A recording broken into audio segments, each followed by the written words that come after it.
Hey, welcome back to the Mining Pod. We got a little fun one for you guys today. Galaxy Digital put out an awesome report on the lending market about a month ago now, and Colin and I dug into it.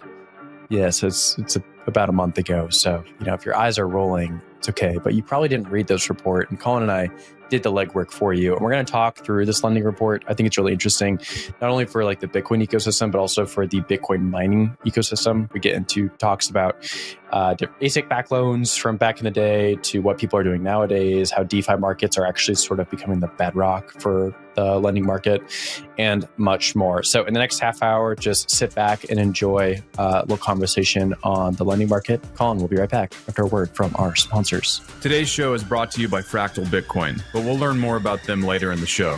All right, guys, we are here, Harbourfront Centre, downtown Toronto. This right here is going to be the future home of Digital Shovel Fest during Toronto Blockchain Week. What is it, you might ask? Well, we travel all over the world showcasing our Bitcoin mining equipment to the masses, but we haven't done a large event here in Toronto. Now that Consensus has thrown its first ever event, which we're happy to be a partner and a sponsor of here in Toronto, we decided to launch Digital Shovel Fest. We're going to be showcasing all of our products, our Digital Shovel Gen 3, our Nanopod, as well as our new Blue Axe product. That is a home miner that sits on your desk that allows you a chance to win $250,000 US in Bitcoin every 10 minutes. Come get blown by Digital Shovel. You're going to be able to sit in the hot aisle of a real Bitcoin mining farm, mining Bitcoin here, and feel the hot air blowing through our new blow don't suck technology, where we blow cold air into the miners instead of sucking the hot air out the other side. Check us out at digitalshovel.com/fest to register. It's a free event. Friends and family is going to be on Tuesday. We're going to do a Blue Axe launch party on Wednesday, and then our closing party is Thursday. digitalshovel.com/fest. We'll see you there. Okay, we are back. So I wanted to kick off. Well, first of all, we got to do our little podcast intro niceties, right? You had a good weekend? Yeah, man. Beautiful Mother's Day. Rained a little bit where I was, but hope everyone else had a good one too. Celebrate the mothers in your life, y'all. They do a lot. This is the first Mother's Day for you and the wifey. Mm-hmm. It's pretty exciting. Yeah, it's pretty exciting. It was exciting. Yeah, she was over the moon. Little wine, little brunch. Nice. Little white boy summer things, I love that. Okay, so we will jump into it. In terms of like the scope of the podcast, just for everyone who wants a little lay of the land, we're going to obviously introduce the topic a bit, like why are we talking about lending markets in the first place? And then we're going to go through who's actually building out these lending desks, whether it be protocols like DeFi apps, OTC loans, prime brokers, etc. Who are the players involved with this? Then we're going to take a trip in the time machine, go back in time to 2021, 2022, and survey what went wrong. We'll really focus, I think, on the ASIC part of that because it's obviously makes a little bit more sense for our audience. And then we'll zoom over to the future, to today, Tether, Ledin, Galaxy, why they are the biggest lending books in the current market. And then we'll finish up with some predictions at the end, including how this is going to affect Bitcoin miners. So I'm excited for that part. Stick around to get some of our predictions. Okay, we'll kick it off just with why this matters. Colin, my first thoughts on this is like, I think a lot of people who are just into Bitcoin maybe don't care about the financialization part, but obviously a lending and borrowing market is instrumental for the health of any sort of financial market. Like it's a bedrock protocol. You saw this with DeFi, honestly, back in like 2017 through 2020. The first actual protocols that were built were lending protocols, Compound, Aave, MakerDAO. And these things over time nowadays are bedrocks of the lending ecosystem, but they were sort of the first primitives to be built because they're the simplest and the most in demand. Like people need these things. And I think for Bitcoin, now that we've been over 100K for a few more days, second time now, like people are going to be more interested in lending against their Bitcoin. And I think we're going to see continued interest in that. I think also last cycle, 21, 22, we had like a lot of the bad practices get washed out and a lot of self-regulation came in. So I'm expecting there to be continued surge and interest in the lending market, not just for Bitcoin, but also for Bitcoin miners. Any thoughts on the topic before we jump into the report?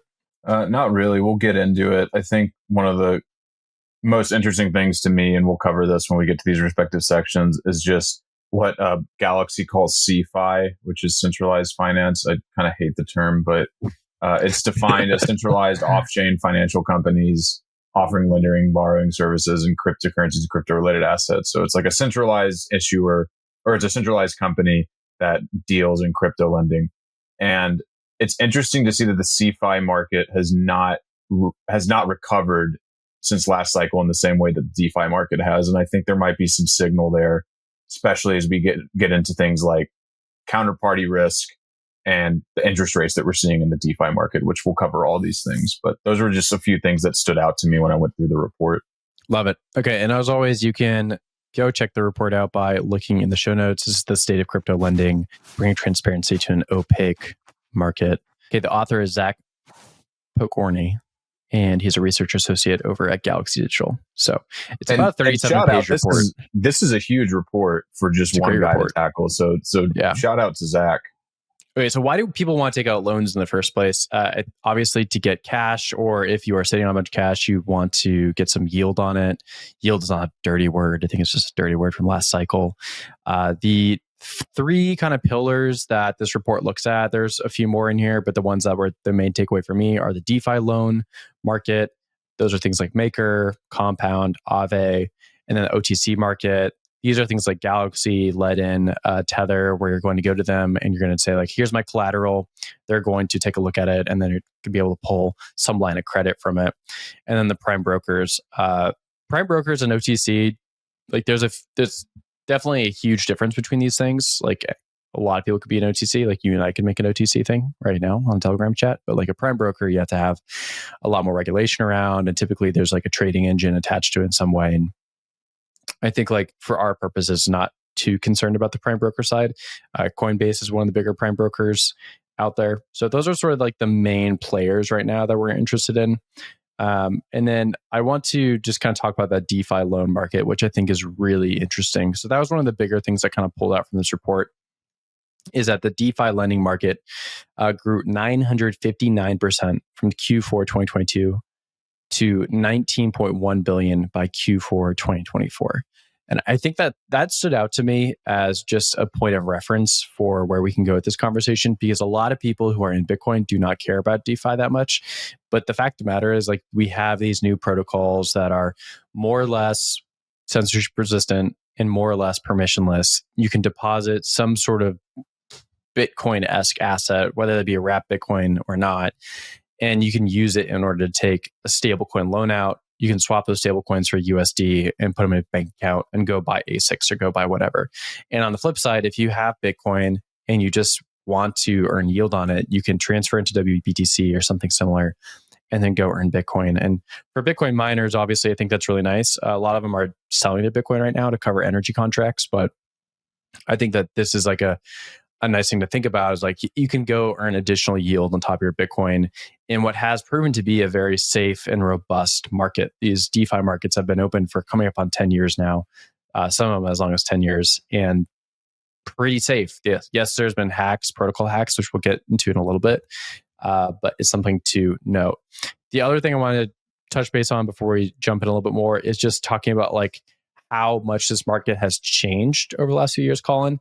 So the crypto lending market, according to the report, peaked at $64.4 billion in Q4 2021, and now sits at $36.5 billion as of Q4 2024. So nearly a 50% peak to trough from Q4 its peak to as of Q4, so over that 3-year span.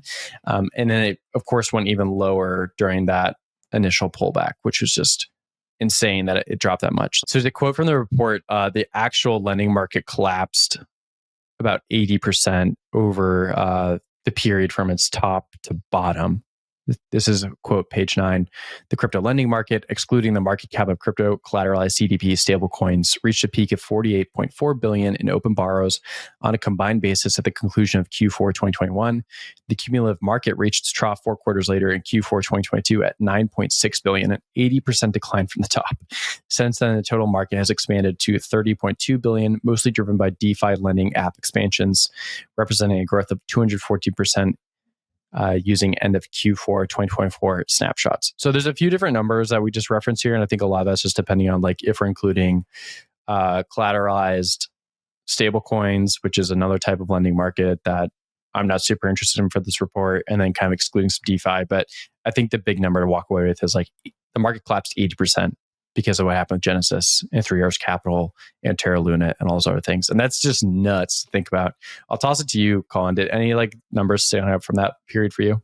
Yeah, this goes back to one of the things that I was saying at the beginning of the conversation. I just want to pull up this chart here for those that are on video. If you're on audio, hop on over to YouTube if you want to follow along with us on some of these. If you look at this chart here, you can see, citing that figure of it hitting a low of what are like 9.6 in Q2 2024 or Q4 2022. Now it's back up to like 30 billion. It peaked at just under 50 billion in Q1 or Q4 of 2021. But if you look at this, the majority of lending last cycle was centralized entities, and like orders of magnitude more, like almost 2/3 of the entire market at the peak. And then it kind of continued that way into the bear market. But now we've completely flipped that script. And starting in 2024, DeFi lending apps started moving up and taking more market share away from the centralized finance, crypto and crypto sector. And now DeFi lending apps are, about 2/3 of the lending market as of Q4 2024. And if we go up to another chart up here, I think this will contextualize this even further. If you look at the centralized lending crypto market at the end of last cycle, Genesis and BlockFi dominated it. I mean, they were easily 50%, maybe a little bit more of all outstanding lending in the centralized finance crypto lending market. And then, as Will just mentioned, they blew up at the end of last cycle for a number of reasons that they cover in the report. And now the centralized lending market has more or less deflated. I mean, if you look at all the other players from 2021 up until now, the centralized lending market has obviously gone up a little bit, but it is a shadow of what it used to be. And you can almost argue that it almost remains unchanged in a way.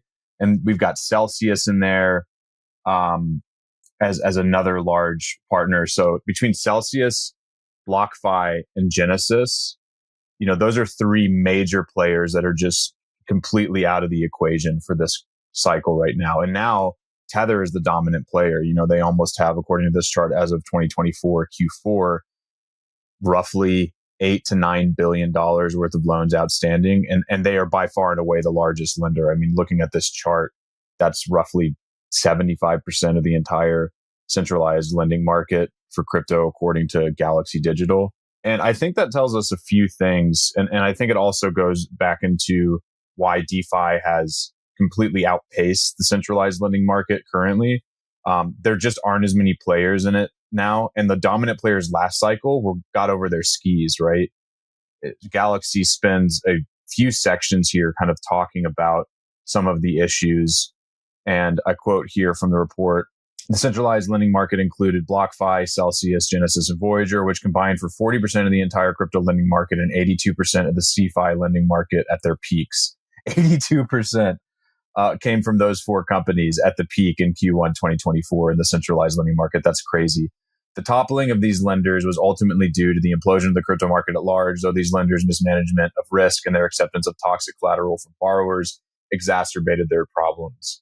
And so I think there's an argument to be made here, if we were looking at some of that data, that the centralized crypto lending market last cycle probably was bigger than it should have been because of mismanagement from some of these primary lenders, right? Not to mention, the kind of incestuous relationship that they had with each other, right? When one went down, they had loans outstanding with each other, and it just created this insane domino effect. First with the Terra Luna fallout, and then with FTX's bankruptcy. And maybe in an alternate universe where they had, better lending practices, that number would have been much smaller last cycle. One thing to jump in on with you really quick there is like the higher number you referenced. They note this in the report, but some of the reason the numbers can look higher is because a lot of people in the OTC world are sourcing stuff from DeFi protocols. So if they want to go get liquidity on USDC, they will dump a bunch of Bitcoin or ETH or whatever into Aave and then pull USDC from that, and then you have your coins, and then you can go loan that again, and that can cause double counting. However, you're not going to be able to figure out if someone's double counting just by doing this sort of research. And then another note that they have in here is a lot of these numbers are just based on what's reported out there, and it's pretty difficult to know or make sure this is all accurate. They do a really good job in this report of detailing where everything's coming from and the attestations and all those sort of things. But just to your point really quick there, you have to take all the numbers with a little bit of scrutiny because it's very hard to gauge this market. But go ahead. 100%. I mean, that's a really good point to make. And I know that there's, kind of double counting with a lot of the DeFi stuff. And so the market might be a little bit smaller than it actually is when you're looking at the actual core assets, because a lot of things are rehypothecated. I do think, though, just going back to my final point there, looking at how much of the centralized crypto lending market was dominated by a handful of players last cycle is, I don't know. I think it tells the entire story of the crypto market last year, and in terms of the contagion that ripped through a lot of these companies when Bitcoin cratered upon FTX's bankruptcy, right, and insolvency. So, and I think the biggest winner here, if you look at this chart and you can kind of, if you're going to trust these numbers, and like you said, you need to take something with a grain of salt, but the biggest winner after that fallout has been Tether. I mean, they're currently, in terms of crypto native lending services, they're the dominant player in the market right now. Yeah, let's go over to the contagion side. So I'll pull up this chart, which is going to talk about the ASIC-backed loan marketplace. Okay, so we want to zoom back to this section. This is page 15 for those who are keeping track in their coloring books with us. The ASIC-backed loan market was pretty wild. Colin, so you and I were both at Bitcoin mining companies at the time, and I remember just being on certain phone calls when there was calls for liquidity and trying to get cash, and you could get a decent sized loan pretty quickly. And I think this kind of fed into the macro backdrop also, right?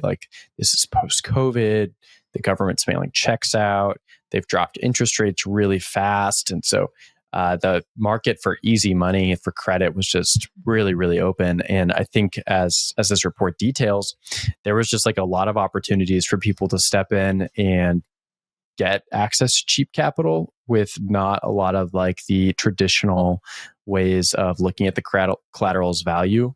And so I think ASIC-backed loans are one of those things, right, where the market for Bitcoin mining started using ASIC-backed loans, I believe, around 2019, 2020, and then it accelerated going into 2021 as the price of ASICs continued to go up. And it's mostly based on hash price, the amount of revenue you can make from mining Bitcoin. Unfortunately, as all good things, it came to an end and difficulty rose, Bitcoin price dropped. And you can see here in this nice chart that things started going sideways really quickly, and the value of this collateral dropped by 90%, as they say in the Galaxy report. And so a lot of these companies that had created ASIC-backed loans more or less found themselves holding the bag on valueless computer equipment that in many cases they didn't have anywhere to plug in. So that's another lasting legacy of this part of the lending market, is some players like NYDIG were left holding the delivery for collateral that could not be plugged in anywhere in a readily made way. Meanwhile, we have new units coming out like the S21 that are making the collateral even more obsolete. So this is a wild market and a wild chart to look at, and pretty bitter for the ASIC-backed loans market, and which is why you don't really see these anymore.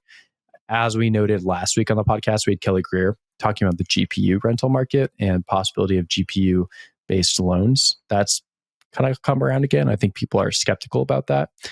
So it's survived a little bit in different form. But yeah, I wanted to pause on this as we're kind of going back through this report and thinking about what has happened in the history of these lending books. Any thoughts? I think you were right to point out how it shows just how crazy 2020 and 2021 were. Interest rates were, the Fed fund rate was below 0.25, it was 2.50% to 0.25%. And capital was just chasing anything and everything. So you had a lot of these risky loans. And to highlight one of them, not to put them on blast or anything, but before Iris Energy became Iron and got really big, they had $107 million default that was returned to NYDIG. And to your point, Will, some of those were sitting for a while. Where they could, they deployed them into facilities that they ran.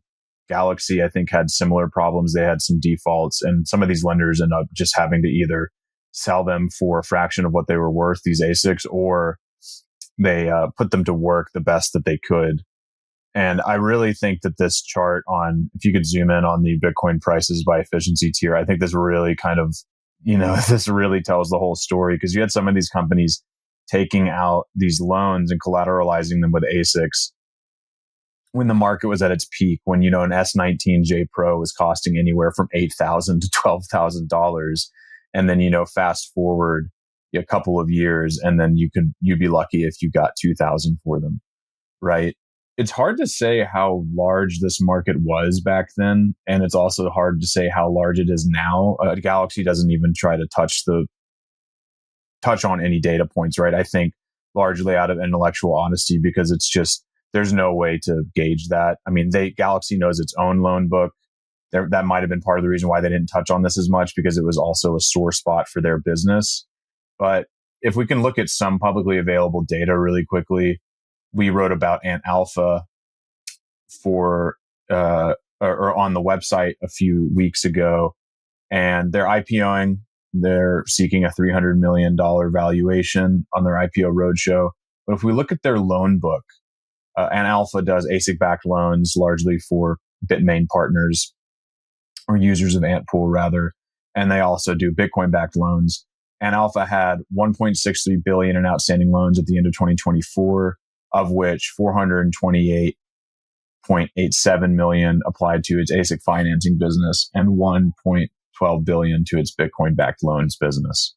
So, and that shows you another thing too, right? I mean, if you're a financer, or even if you're a business trying to take these on, you should just, especially for some of these public miners that have huge war chests, you should just use your Bitcoin treasury. There's no reason to go into these ASIC financing deals that have crazy high interest rates at this point, since the Fed has moved its fund window up to like 4.5%. But so Ant Alpha's total loan book at the end of 2024 was about 430 million. They're like the primary lender in this market right now, right? So I think it's safe to assume that this market is somewhere between 500 million and 1 billion right now. That's just total back of the napkin math. You might disagree with that. Well, I would say that they're not necessarily the primary lender, but they are one of the biggest lenders, if not the biggest, and specifically for the Asia market, because Coinbase has been a big lender for not necessarily ASICs, but they are facilitating it. I'm talking about ASIC-backed loans specifically. Yeah, if we're talking about Bitcoin-backed loans, I mean, they're big, but they're not the primary one. And that's actually another interesting trend we've seen. Bitcoin miners are getting a little savvier with their treasury stack, or maybe not even just savvier. They just have more options now. But a number of them have taken on loans from Coinbase that are collateralized with their Bitcoin, right? And, HODL had a line open with Galaxy as well for Bitcoin collateralized lending. I think that's another important thing to note, at least for the public miners, the debt financing market. We had Christian Lopez from Cohen and Company Capital Markets on the pod recently, kind of talking about this. But their public Bitcoin miners are getting, increasingly. Damien, cut that. Jesus Christ. Public Bitcoin miners are securing debt financing at much more favorable rates than they have historically, and they just have more options now. That's been one of the positives of Bitcoin becoming increasingly accepted in institutional circles after the ETFs.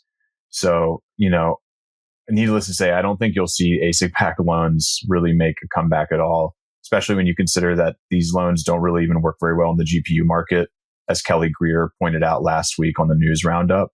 These are depreciating assets. There's no reason to do this unless you absolutely have to. Miners, are you ready to earn more with what you already have? That's what Fractal Bitcoin is for, scaling Bitcoin with Bitcoin using a fully compatible recursive design. In just 7 months, Fractal's hit 18 million users and nearly 2 billion transactions. Fractal's cadence mining reduces up to 50% of your pool fee. No new hardware, no extra energy, and it's easy. FB rewards go straight to your existing Bitcoin wallet address. Over 90% of Bitcoin's hash power is already merge mining Fractal. Get more from the same resources. Start on Fractal today. Okay, let's move away from the ASIC-backed loan market and talking about all the crazy stuff that happened in 21. If you're interested, we did do some mining pods on the topic specifically for Bitcoin mining, so you can go back and listen to the stuff on Celsius, etc. But I want to talk about like what the future of this looks like. So looking at today, Tether, Led, and Galaxy, they are the biggest lending books combined. Tether is the supermajority of those three. So about 80+% of the loan market as of Q4 was those three companies. And again, Tether is a super majority. It's making up like probably actually like 70% of the loan market. So you could really just say Tether is the loan market. Galaxy, of course, is there. And then Ledin. I think the thing I want to talk about more for the purposes of like people who are maybe not running mining companies but are interested is like there is this new pop-up of both like pleb or retail level lending books, and then also like this medium sized lending book as well. So Lava would be the one that first comes to mind. We've had the Lava guys on a few of our podcasts at Blockspace, which has been fun. And basically what they do is they go find sources of capital for anywhere between 5 to 15%. And they just match you on a peer-to-peer basis with someone. Then using your app, you can like put your Bitcoin up into a discrete log contract, which is a really nice way of just like having protection over your collateral as a pleb. And then you can take a loan in various sizes with different interest rates depending on the duration. So for that, it's basically an OTC trade. And you're basically getting like this trickle down effect where these bigger lending books are willing to loan USD against some sort of nice collateral. Here, Bitcoin is the biggest move with various durations. And there's obviously like a spread in there that's like pretty high. That's compared to the institutional side of things, which is obviously going to be a deeper book. The institutional side market is just going to have more players and have lower interest rates just because of its size and the classification, the way that they can look at collateral. And then the last thing I want to look at for what we're looking at is the DeFi protocols, which continue to surge in interest. They're huge, honestly. And I want to separate out the CDP stuff, which is collateralized debt protocols that use stable coins. So this is your MakerDAO or your Go protocol, where you basically put collateral into an application like MakerDAO, and then you take out debt-based stablecoins from it, and then you can go use those stablecoins wherever you want. And I want to talk more about something like Aave, which is just going to be purely facilitating a lending market where you put ETH or you put something else onto it, and then you're able to withdraw USDC or Tether or another stablecoin. The thing that's most interesting about this, of course, is like not only is it really transparent and you can just like kind of look at all the liquidation rules and things around it, but it's permissionless. Like there's no KYC on these things, and the rates are a lot lower. They're normally around 5 to 7%. The only asterisk I'd add with that is the rates are lower at a given point, but when there's a stress event on the market, they can shoot up and be very high and get to that 15, 20% territory, which can be freaky for a lot of people. Plus, you don't have someone giving you a phone call if you're on a margin call, right? Like that's just not going to happen. You're just going to get liquidated if you're not paying attention. Any thoughts on your side about the DeFi markets or the other two that I mentioned before, the retail and the institutional side? I'm just amazed at how low the interest rates are now. If you look at them compared to prior cycles, or even times at which they've gone up for reasons that are kind of beyond me. I'm not really sure why they would peak so highly. If you're looking at the stablecoin lending market, why they would peak at like 18%, the borrow rate, and like, I think that was Q1 2024. Now they're down to about 4%. But if you look at all these DeFi lending applications, the interest rates have just fallen to pretty favorable levels if you're thinking about where these markets have been historically. So I don't know. Thinking about using some DeFi protocols to refi some debt. I mean, I'll add some context there. There's a few things that are happening with these DeFi protocols. A lot of people are just trading based on it, right? So a popular trade for ETH-based DeFi protocols, which is the majority of DeFi protocols, is you go in, you take ETH, you deposit it on to the protocol, and then you borrow Steth, staked ETH, and you're going to get a % yield for staking your ETH. And then you take that staked ETH, you deposit it, you borrow ETH, and then you just like keep repeating it, rinse and repeat, rinse and repeat. If you keep doing it, you start to kind of build up a nice little yield strategy where you're just getting yield from continuously borrowing and lending, a pretty simple asset like this. And these games have been played since the beginning of staking, and they're pretty safe. They tend not to have any like long-term problems, and they're also like not extremely lucrative. And I think unless you get into like some sort of volume. So there's that. And then the other part of this is when you see rates go up, especially for stable coins, is when people want to short or long Bitcoin. And all these DeFi protocols, they're rules based, right? So like they have a few things to take into consideration, like the health of the protocol, the general rates everywhere else in the market to some degree, and then a few other health parameters. And they'll spit out an interest rate. But we see during times of acute stress that OTC markets obviously respond a little stronger than DeFi protocols. DeFi protocols do at the end respond to the stress as well. So if everyone thinks Bitcoin's going to go down and they're shorting it, there's going to be demand to be able to find assets that you can short Bitcoin with. And so you'll see rates go up, or vice versa. If people want to long, they'll take out loans to be able to long an asset. And that's when you see rates kind of respond. So I'm glad you brought that up, because I do think it's an interesting point. It's also interesting that these DeFi protocols tend to have a little bit lower rates than OTC stuff. And I think it's just because like the cost of capital is a lot lower. You're not having people do due diligence on these things. Like the rules are just kind of out there. And if you can't play by the rules, you can't play on the application.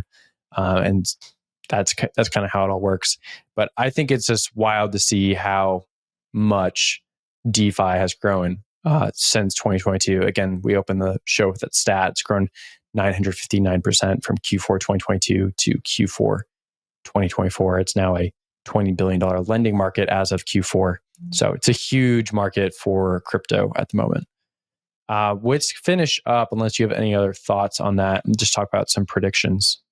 Well, one has been a topic I've hammered on for 1 or 2 years now, which is miners will be using their Bitcoin HODL as lending operations. And you've seen this with CleanSpark. They've had a few announcements recently where they have like something like 10,000 Bitcoin in their HODL. And they're going to be actively using this in the future as a lending facility and earning yield on top of this Bitcoin.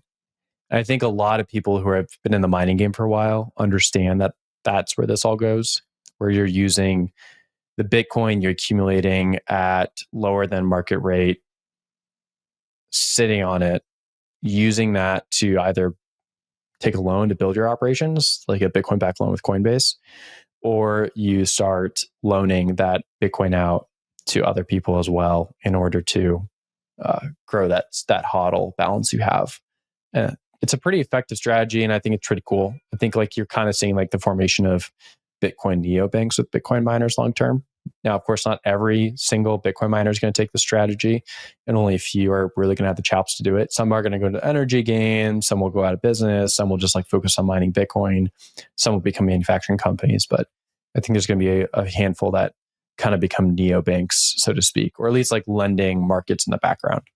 I think my one prediction would be, I think that you'll see, at least definitely in the centralized lending market, and you're kind of already seeing this, but maybe in DeFi too, depending on how married DeFi and crypto becomes, or how married DeFi and crypto will become with decentralized finance industry, TradFi. You should start seeing rates track with just general market rates. You know, I would imagine a future where a big player like Tether, for instance, is increasingly drawing capital or opening lines with traditional financial institutions. You should expect, some of that, some of the delta between the rates that you could get in the traditional lending markets versus crypto lending markets to kind of shrink.